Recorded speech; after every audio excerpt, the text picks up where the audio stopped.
예수께서 제 아들에게 이르시되 너희가 다 나를 버리리라. 이는 기록된 바 내가 목자를 치리니 양들이 흩어지리라 하였음이니라. 그러나 내가 살아나는 후에 너희보다 먼저 갈릴리로 가리라.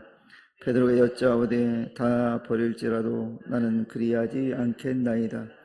예수께서 이르시되 내가 진실로 내게 이르노니 오늘 이 밤 닭이 두 번 울기 전에 내가 세 번 나를 부리나이라. 베드로가 힘있게 말하되 내가 주와 함께 죽을지언정 주를 부인하지 않겠나이다 하고 모든 제자도 이와 같이 말하니라. 아멘. 1888년에 인류 역사상 최초로 다이너마이트를 만든 사람이 있었습니다.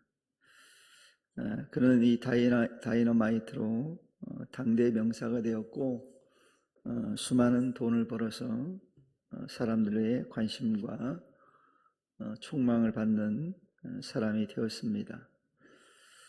우리가 잘 알다시피 이 다이너마이트는 공사를 하는데도 요긴하게 쓰이고 물론 이 사람이 처음 이 다이너마이트를 만들 때는 또 생명을 해야 할 목적이 아니었습니다.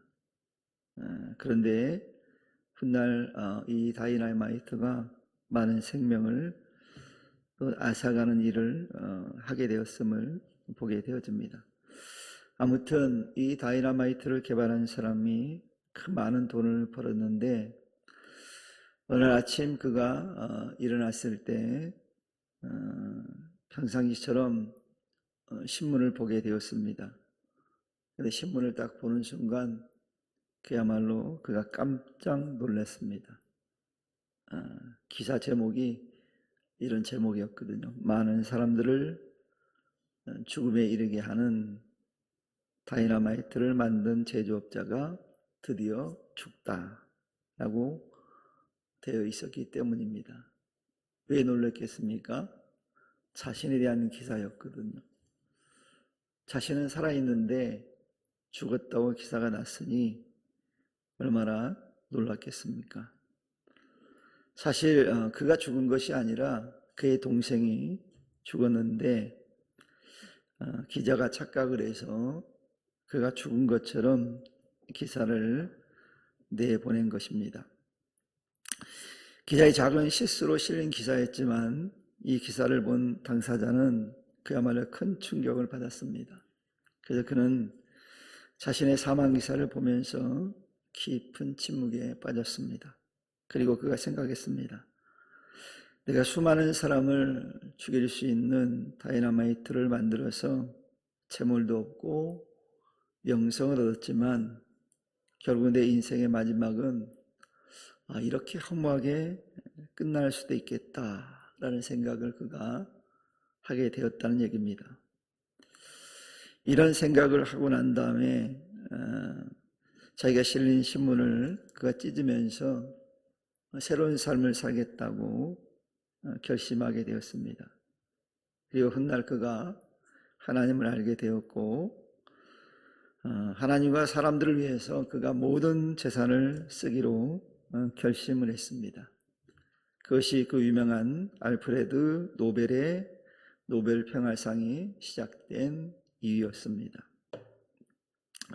이참 사람들은 자신들이 이루어놓은 업적을 보면서 그 모든 재물을 보면서 사람들은 이제 되었다라는 생각을 할 수 있습니다. 그런데 여러분 이해 본 것처럼 인생이 허무하게 끝날 수 있다는 생각은 전혀 하지 못합니다. 얼마 전에 며칠 전에 우리나라의 민주주의에 앞장서고 민주화운동을 했던 그 이해찬 씨가 죽었습니다. 갑자기 죽은 거예요. 베트남에 갔다가 죽었는데 아마 그는 대한민국을 떠나면서 그가 거기서 죽을 거라 생각 안 했을 겁니다. 인생이란 게 그런 겁니다. 전혀 예상하지 못한 곳에서 허무하게 인생이 끝날 수도 있다는 얘기예요. 근데 왜 사람들은 자기 인생이 허무하게 끝날 수 있다는 생각을 하지 않고 살까요? 그 이유는 자신만큼은 좀 다를 거라고 자신하고 장담하기 때문에 그런 태도를 보입니다. 그런데 야고보 선생은 분명히 말씀하고 있죠. 야고보 4장 14절에 보니까 뭐라고 되어 있습니까? 내일 일은 너희가 알지 못하는도다. 우리가 모른다는 거예요.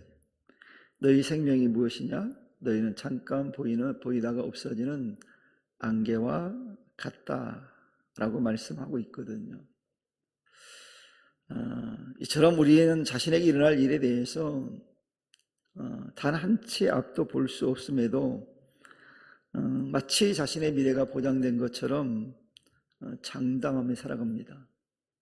나는 괜찮을 거야. 나는 좀 달라라고 생각을 하고 있죠. 그런데 오늘 본문에 등장하는 제 아들 역시도 그랬습니다.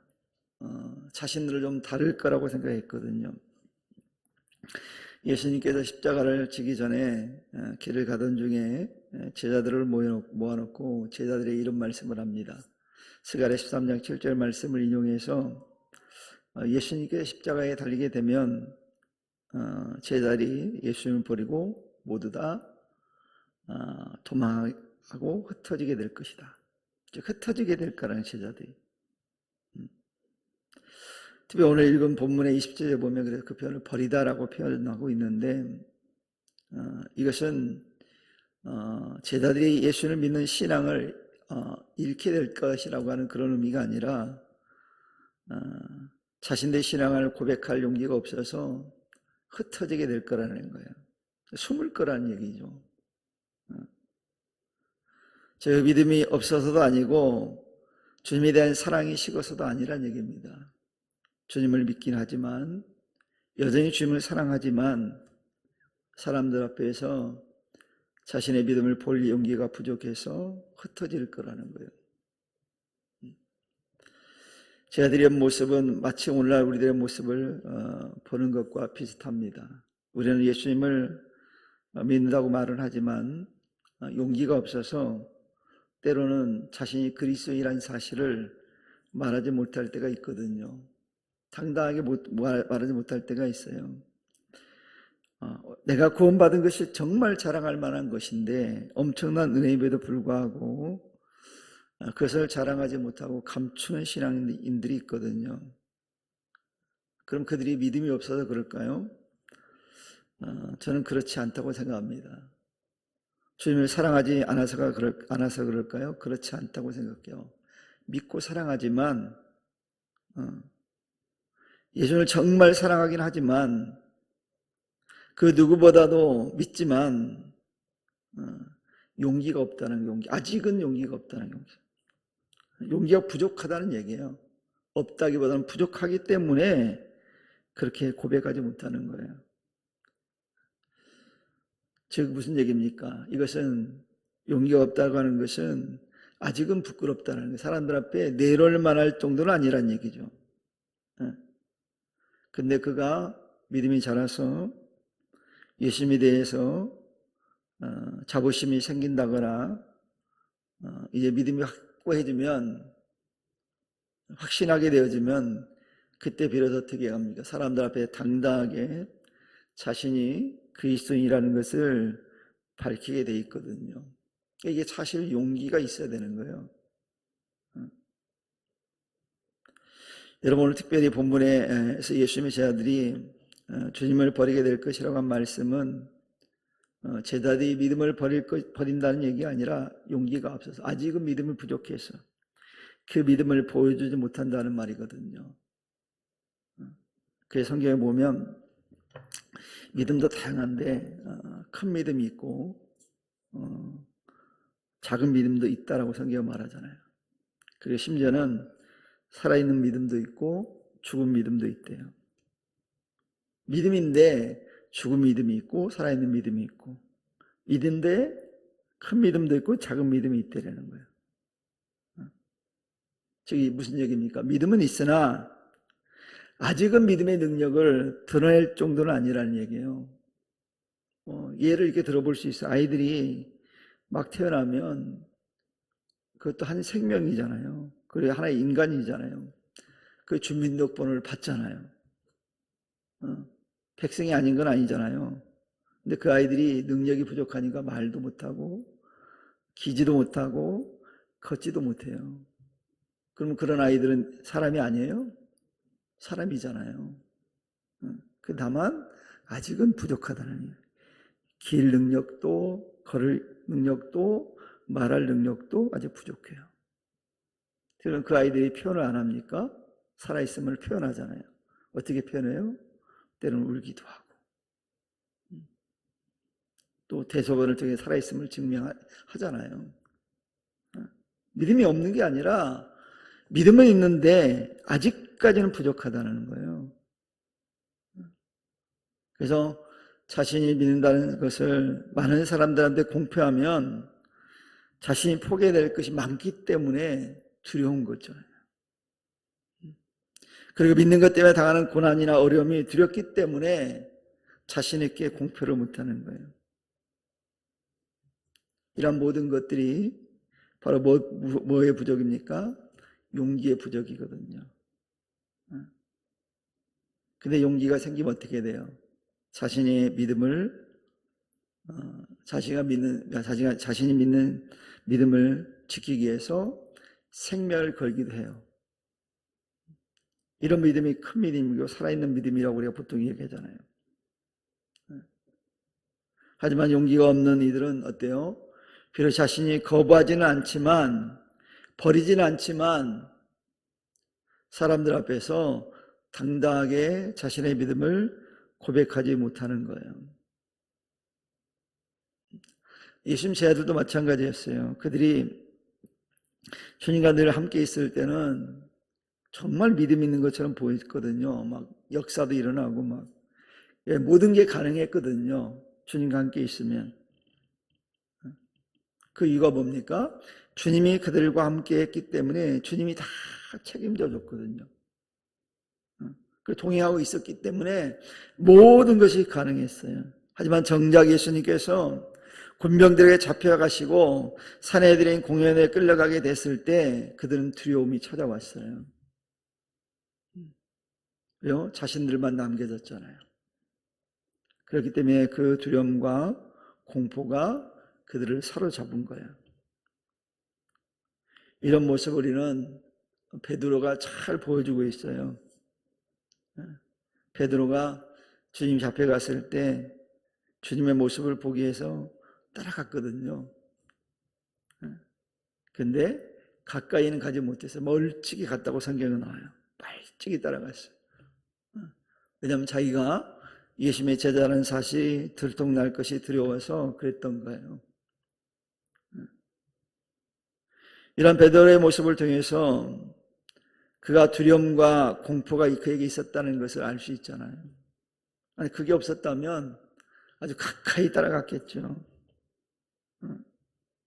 그럼 여러분 베드로가 믿음이 없어진 겁니까? 그건 아니잖아요. 사랑이 식은 걸까요? 그렇지 않잖아요. 훗날 그 부활하신 예수님 만났을 때 그가 고백했잖아요. 주님이 아시지 않습니까? 내가 얼마나 주님을 사랑하는지. 그러니까 믿음이 부족해서 그런 거예요. 아직은 연약해서 그런 것뿐이에요. 오늘 믿는 우리들도 교회 안에 있을 때는 어때요? 모든 성도가 똑같이 믿음 있는 것처럼 다 믿음이 좋은 것처럼 보여줄 수 있어요. 그렇게 생각할 수 있어요. 그런데 정작 어떻게 우리가 언제 우리의 믿음이 증명됩니까?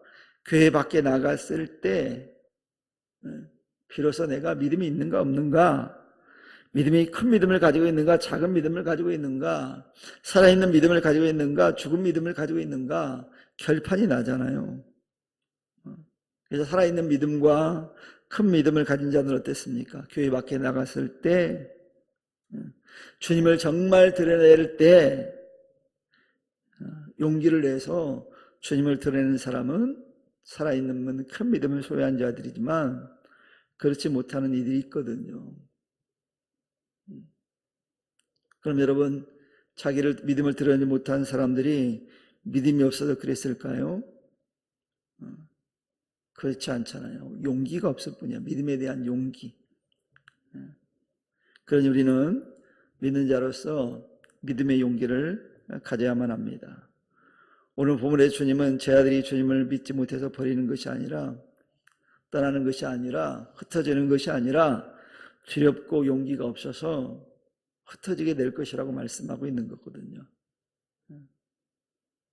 그걸 어떻게 알 수 있습니까? 훗날 주님이 부활했을 때 제 아들이 주님을 만나고 나서 다시 주님을 열정적으로 믿는 모습을 통해서 알 수 있어요. 주님이 특별히 제 아들에게 이런 말씀을 해주시면서도 분명한, 주님이 이 땅에 오신 목적을 분명하게 제 아들에게 설명해 주십니다. 뭐라고 하십니까? 주 예수님의 죽음은 하나님께 정하신 뜻의 성취라는 사실을 분명하게 말씀해 줘요. 그리고 제자들이 이런 행동을 보이는 것 역시도 이미 하나님께서 알고 계시다는 거예요. 그리고 오늘 말씀을 주님이 제자들에게 하실 때 어떤 특정한 제자를 대상으로 하는 게 아니라 모든 제자들을 대상으로 던지는 말씀이에요. 그럼 오늘날 우리들에게도 포함되는 거예요. 그러니 예수님을 당신의 주님으로 고백한 모든 백성들을 의미한다고 볼 수 있어요. 그리고 오늘 본문에 등장하는 베드로와 11 제자에게도 해당되는 말씀이기도 하죠. 여러분, 오늘 본문에 보면 주님의 말씀을 듣고 다 버린다고 했을 때 베드로가 뭐라고 얘기합니까? 이렇게 얘기합니다. 다 버릴지라도 나는 그렇게 하지 않을 겁니다. 자기는 그렇게 하지 않겠대요.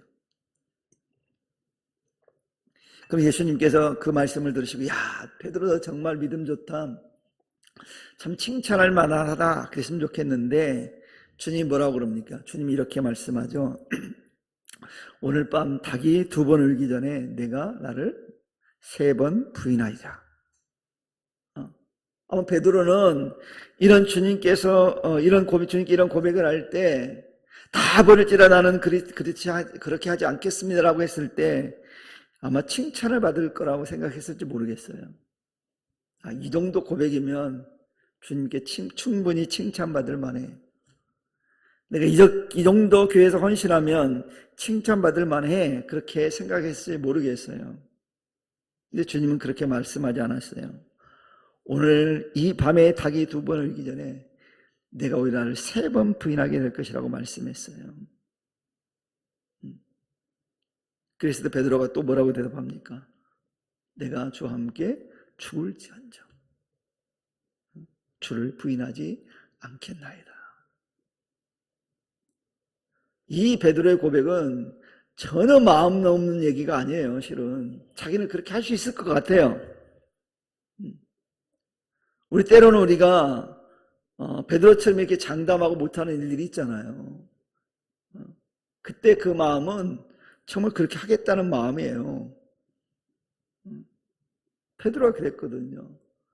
다 주를 버린다 할지라도 나는 절대 버리지 않을 뿐만 아니라 주님과 함께 죽을 겁니다 라고 얘기하는 거예요. 주님 때문에 죽는 일이라면 기꺼이 할 것입니다 라고 얘기거든요. 그래서 베드로는 많은 사람들 앞에, 제자들 앞에서, 또 주님 앞에서 자신 있게 장담했거든요. 베드로만 그랬습니까? 오늘 말씀해 보니까 다른 제자들도 똑같이 했다고 그러잖아요. 같은 생각이라고 동의한 거예요. 우리도 그럴 겁니다. 베드로뿐만 우리도 그런 삶을 살 겁니다 라고 고백하는 거예요.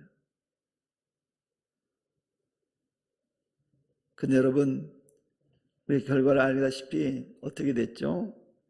주님께 십자가에 지시기에서 잡혀가는 순간 주님을 배반하지 않겠다든 부인하지 않겠다든 차라리 죽을전정 부인하지 않겠다고 했던 제자들이 남지 않고 다 흩어졌다는 사실이에요. 혼비백산에 도망갔어요. 다. 이런 제자들의 모습을 보면서 인간의 나약함을 우리가 볼 수 있습니다.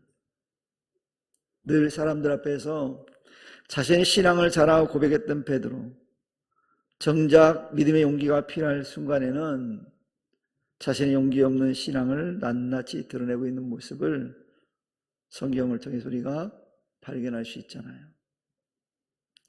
제가 다른 사람들이 다 주님을 떠난다고 할지라도 자신들만큼은 끝까지 주님과 함께 할 것이라고 장담했던 사람들이에요.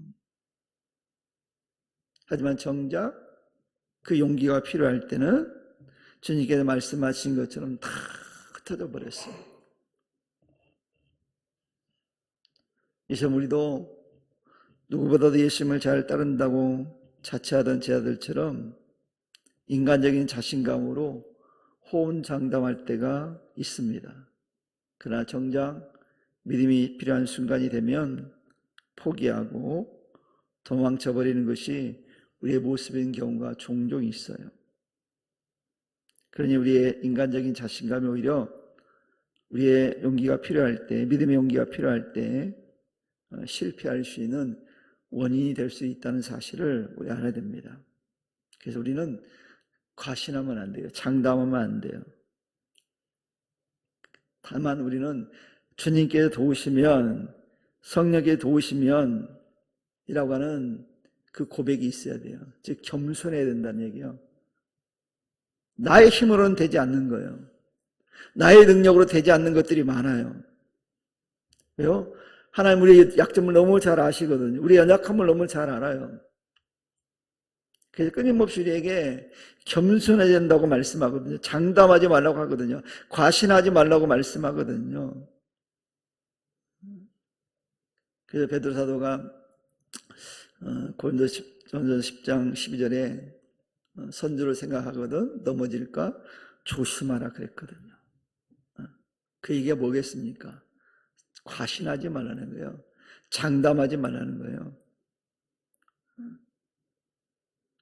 이런 사실을 베드로는 친히 체험했기 때문에 훗날 그가 서신서를 쓰면서 베드로전서 5장 5절에 보면 이런 말씀을 합니다. 젊은 자들아, 이와 같이 장로들에게 순복하고 다 서로 겸손으로 허리를 동이라.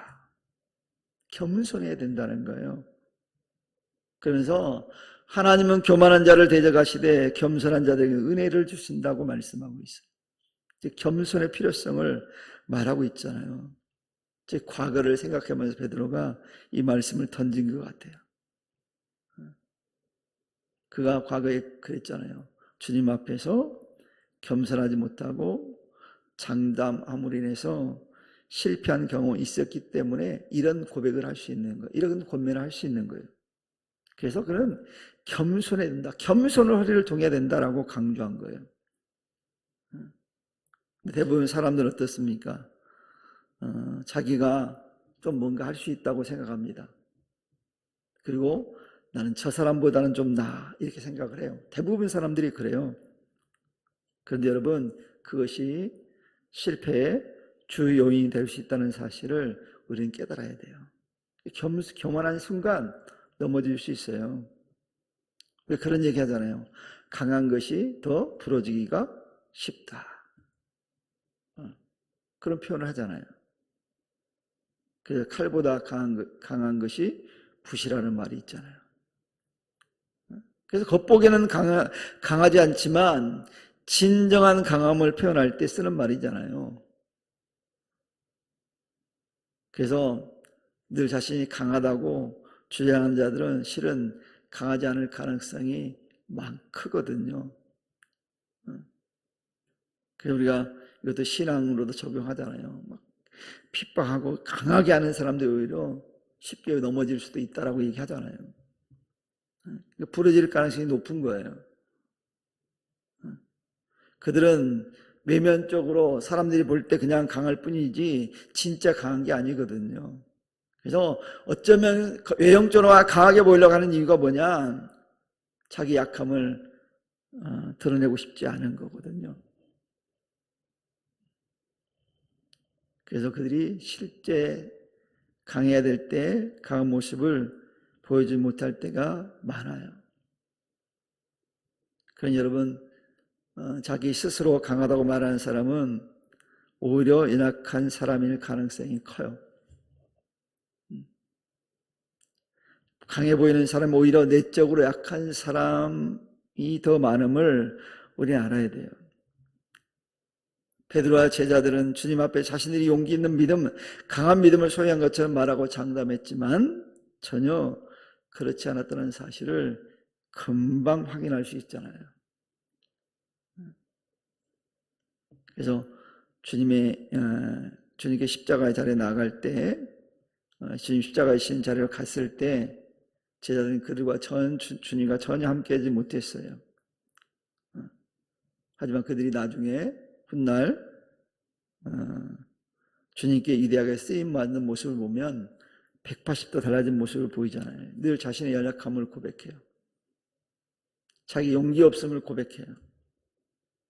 그런 모든 걸 내려놓고 정말 믿음의 용기 있는 자로 주님께서 이제 그들을 세워줬던 모습을 보잖아요. 겸손하고 자기 연약함을 고백할 때 주님이 세우셨어요. 그래서 주님께 아주 이대하게 쓰임받잖아요. 그러니 사랑하는 성도 여러분, 이제 우리는 강함을 자랑할 것이 아닙니다. 주님 앞에서는 우리 연약함을 고백하는 그런 성도들이 되어야 돼요. 그 나를 절대 과신하거나 장담하지 마십시오. 내가 무엇인가 할 수 있다고 하는 착각을 우리는 버려야 돼요. 내가 할 수 있는 게 사실 따지고 보면 별로 없더라고요. 내가 뭔가 한다고 하는 건 잘못된 생각이거든요. 그러면 우리는 주님이 돕지 않으면 아무것도 할 수 없음을 고백할 때 비로소 하나님은 우리에게 힘을 주시고 용기를 주시고 더하시는 축복을 주시는 거예요. 그래서 우리는 주님 앞에 연약함을 고백하면 고백할수록 하나님께 어떻게 하실까요? 더 많이 우리의 삶에 개입하시고 관계하시는 분이에요.